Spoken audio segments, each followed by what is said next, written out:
Hey, this is Guy. This is John. Subscribe to the channel and give this video a like. We definitely appreciate that. Also, you can find our podcast down there in the description. We got our hats on backwards because we're about to go digging for comments, John. We're responding to 5-year comments to videos on this channel. And we're going to start with the video we did recently about the 49ers options in the draft. This is from Will Sharp. He says, trading down from 13 for the 49ers could really backfire, but it's probably the right move. Take a look at the team needs now and what's happening next season. 2020, they'll need corner, receiver, guard, defensive tackle. 2021, Kittle's contract, maybe you're replacing Sherman, Tart, Coleman, maybe by then Staley's retired. The team could come crashing down in a year or two, so they have to trade down, right? Okay, but corner has to be the number one need. We did heavily discuss this possibility of trading down. What do you think? To me, it's just a balance of trading down. What are you getting? Would you move back 5 or 6 spots for an extra third-round pick if C.J. Henderson, a potentially dynamic starting corner, is there, or Javon Kinlaw, who potentially is, a Buckner replacement and an equivalent level player? That one gets hard for me because at the end of the day, I can always find guys to go around my blue chip players. You can never have enough blue chip players. Now, the salary cap limits how many you can have, right? Because eventually you can't pay them all. But Joe Staley's going to be gone. So that money in the next couple of years you're going to have. Bosa, Armstead, Fred Warner's going to get paid, Kittle, Debo. Like, you got a pretty good core of guys. If you can add one more blue chip I can always find rotational DBs, guards, centers, with Kyle, running backs, Kendrick Bourne-like wide receivers. But I don't get the opportunity very often. Again, it depends who's there, but to just replace DeForest Buckner. Right. I trade DeForest Buckner and I get DeForest Buckner back. A premium player. Or, at defensive tackle on defense. I agree. So I think that's got to be on the table right now. First, that to me, first and foremost, is if I can get non-wide receiver, a sweet impact guy on defense, I got to think about it, Guy. This is where trading back with the second first-round pick they have to add volume might make more sense. Although you could argue the value of 31 to the Niners, given that they have good players and those players get expensive, is just if you draft that guy at 31 instead of at 36, you have one more year of control of that fifth-year option. The counter would be there's a huge risk at 31. No one wants 31, right? There is no trade available. Yeah, that's true. Where I think it's pretty clear you can find some trade partners at 13, right? There's just a chance you get stuck at 31, and which isn't the worst thing. Some people start lowballing you because the one thing you'd say is the Niners at 31 are not going to have that much leverage. Teams are going to know if they're willing to trade back, they're going to want to give more picks. What if they're getting offers that aren't equal? Yeah, right. Especially there's other trade back teams around them with better picks. New England has a better pick. They love trading out. Seattle has a better pick. They love trading out. Something to consider. All right, another thing to consider. This is also from our Niners video. This is from E.K. Beasy. That's how I choose to read that, John. I'm surprised you guys didn't list drafting an offensive tackle as one of the top options for the 49ers. Finding an eventual replacement for Staley should be a priority, and there could be some good options sitting there at 13. We did actually consider this. We ultimately did not put it in the options because we felt like to redshirt a guy this year when you are trying to go back and win the Super Bowl is kind of a waste. I also factored in what they did with losing multiple tackles last year and not skipping a beat. Yeah. They played with Justin School, the 6th-round pick. He was serviceable. AAF, baby. They played with the dude Brunskill from the AAF. He was good. He started, games down the stretch. So I actually look like that as a position that Kyle can manipulate a little. Now, again, is that you're getting a little greedy? You can't do that every year. Just play with randoms at tackle. Especially when your quarterback is protecting him as the whole. If Haberman and Middlecoff were running the Niners draft, this is a legitimate conversation, right? This might, our number one goal is to probably get a defensive player at 13, but I think we would have to go over the scenarios. What if one or two of our top tackles on our board is sitting there? Because there is a balance of Kyle Shanahan isn't just thinking, and John Lynch just thinking about 2020. There is thinking about the next 4, 5, 6 years as part of running a franchise.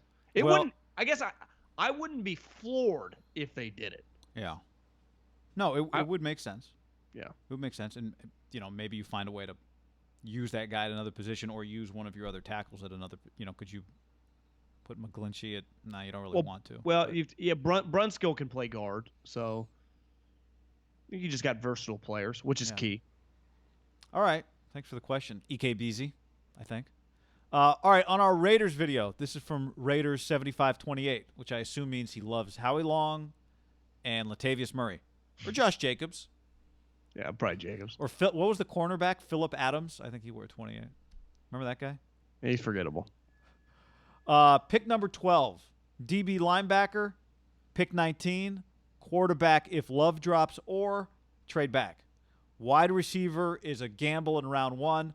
More busts than ballers. What a great hashtag for the wide receivers. Trade back and get a second rounder and take that receiver in the second round. A lot of logic here, John. By the way, our Raider video, we advocate for taking a receiver with the first pick, but there's logic here. I just like that, more busts than ballers. I know, it's good. Yeah, not against that at all. Mayock said in his conference call that he said you could potentially get a number 1 wide receiver in the 3rd round in this draft. There's just that many receivers, that much unknown. Now, the percentage and chances of them landing a sweet wide receiver in the 3rd round is a lot smaller than the 1st round. I think that's more than fair. Take the best player, and Mayock's big on this. BPA. Let the board speak to you. When you reach for need, you get in trouble. I thought Vic Tafur had an incredible tweet. He said the weirdest flex in the NFL has to be never. Every GM says it. Never reach for need, and they literally all just pick need. 90% of the time. And of course you are. Like, you're not. That's the definition of the word need. I need it. Yeah. I don't have this position. I still think the Raiders are more than likely going to pick a wide receiver at 12. Yeah. Though his logic, busting ballers, is right. Why would you pay $5 for a gallon of gas when you could get olive oil for 35 cents? Have you filled up gas lately? Because I need a gas. Have you filled up gas lately? Josh, God, John, that was cheap. Filled up gas. My car is setting a record right now. It hasn't moved on the street in 3 weeks. I have twice moved it just to be nice to the street sweeper. Well, they come once every 3 weeks. So it's been there longer than 3. It's been there a month because I've moved it twice. I've got a premium spot. I'm not moving it. I don't blame you. I got nowhere to go. That's true. Next up, this is from the Big G. If the Rona wasn't a thing, this is also a response to this is a response to a different video, actually. This one's a response to our video about should the Raiders consider Jordan Love. That's what this is a response to.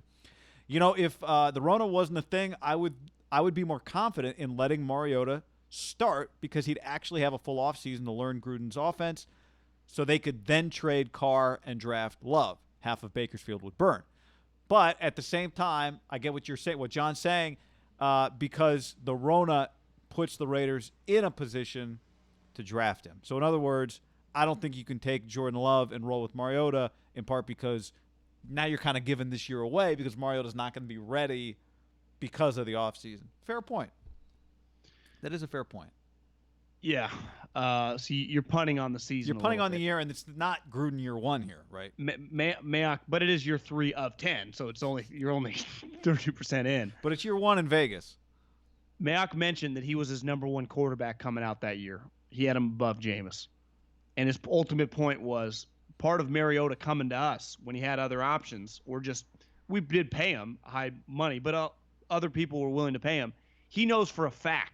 I'm not a GM saying, hey, I loved you coming out. Google me.